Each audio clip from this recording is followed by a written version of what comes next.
All right, so we have a Raiders selection where there were several ways they could go. Could go Christian Gonzalez, could go Jalen Carter. Instead, go Tyree Wilson, a player who, listen, I just wasn't as huge of a fan of Tyree Wilson as other people are. Now, listen, his athleticism is off the charts good. I mean, it's good is underselling it. Just his frame and his size and the things that you can't teach are fantastic. And that's kind of the hope with Tyree Wilson, is that he's going to turn into an elite player because he has the physical tools that you just can't teach. And listen, it's happened before. Rashawn Gary is a perfect example of someone for Green Bay who did exactly that. However, here's the thing about Tyree Wilson and why I'm just a little bit lower on him than some other people are. Hang with me, Raiders Nation. You know I love you.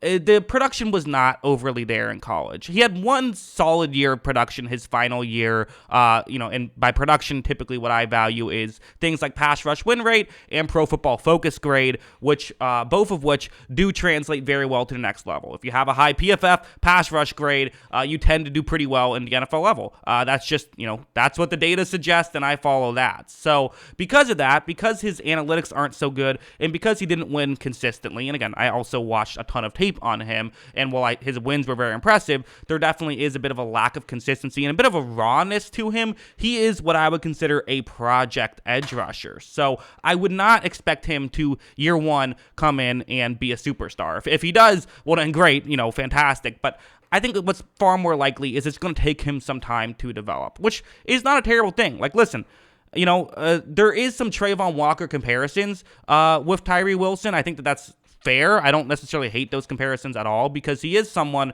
who, he's, again, incredible talent, but maybe not necessarily the production or the consistent production that you would love to see. The one thing I would say, though, is he has much more production than Trayvon Walker had coming out of college. So, I didn't have Trayvon Walker as a first-round pick. Trayvon Walker had a rough rookie year. I think that it makes a lot more sense to select Tyree Wilson, especially here at 7.